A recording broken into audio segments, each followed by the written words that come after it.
Hello guys, ഇന്നൊരു ചെറിയൊരു unplanned travel വ്ളോഗാണ് നിങ്ങളെ കാണിക്കാൻ പോകുന്നത്. ഇതാണ് മാമച്ചൻ. മാമച്ചൻ പറഞ്ഞു, ചേച്ചി ഞാൻ അങ്ങോട്ട് വരുക, നമുക്ക് എവിടെയെങ്കിലും ഒരു ട്രിപ്പ് പോയാലോ. കേട്ട പാതി കേൾക്കാത്ത പാതി ഞാൻ അമ്പിൾ ടീച്ചറിനെയും വിളിച്ചു. അമ്പിൾ ടീച്ചറിന് 2 പിള്ളേരും ഉണ്ടായിരുന്നു. ഞങ്ങളെല്ലാം കൂടെ ഈ മഴയത്ത് ഒരു സ്ഥലത്തോട്ടാണ് പോകുന്നത്.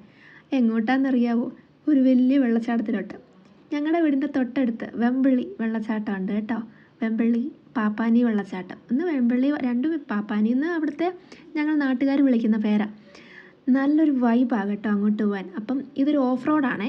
വഴി കുറച്ച് മോശമാണ്. അപ്പോൾ വഴിയിൽ വണ്ടി ഇട്ടിട്ട് ഇതുവഴി നടന്നു പോകുമ്പം ആ വലിയ വെള്ളച്ചാട്ടത്തിലോട്ട് എത്തുവേ. ഞങ്ങൾ വഴിയിൽ വണ്ടിയൊക്കെ ഇട്ടിട്ട് ഞങ്ങൾ നടന്നു പോവുകയാണേ. അപ്പം നടന്നു പോകുന്നതിൻ്റെ വ്യൂ ആണ് ഞാൻ നിങ്ങളെ കാണിച്ചത്. ആ മലയൊക്കെ കണ്ട് ആസ്വദിച്ച്. ഗൈസ്, ഇതാണ് ആ വെള്ളച്ചാട്ടം ഗൈസ്. ഒന്ന് നോക്കിക്കേ എന്ത് രസമാണെന്ന്.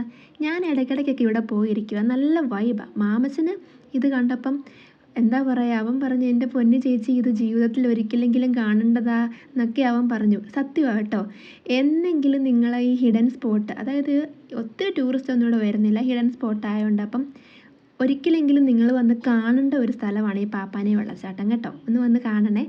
നെക്സ്റ്റ് വെള്ളച്ചാട്ടമാണ് എൻ്റെ ബാക്കിൽ കാണുന്ന വെള്ളച്ചാട്ടം. ഇങ്ങോട്ട് പോകണമെങ്കിൽ റോട്ടിൽ നിന്ന് ചെറിയൊരു ഷോർട്ട് കട്ടുണ്ട്. ആ ഷോർട്ട് കട്ടിൽ കൂടി ഇങ്ങനെയൊക്കെ ചാടി അമ്പിൾ ടീച്ചറൊക്കെ വരുന്നുണ്ടോ. ഇങ്ങനെയൊക്കെ ചാടി ചെല്ലുമ്പോൾ ആ അത്ഭുതത്തിലോട്ടാണ് നമ്മൾ ചെല്ലുന്നത്. ഒന്ന് നോക്കിക്കേ എന്ത് രസമാണെന്ന്. ഇങ്ങനെ മഴയത്തൊക്കെ ഭയങ്കര മഴയല്ലായിരുന്നു, അപ്പോൾ ഭയങ്കര വെള്ളമാണ്. ആ വെള്ളം ഇങ്ങനെ എറിച്ചിലടിച്ച് നമ്മുടെ മുഖം ഫുള്ള് നനയും. അപ്പോൾ ഈ വെള്ളച്ചാട്ടമൊക്കെ കണ്ടിട്ട് ഞങ്ങൾ തിരിച്ചു പോവുക കേട്ടോ. അപ്പോൾ ഓക്കെ, ടാറ്റ, ബൈ ബൈ.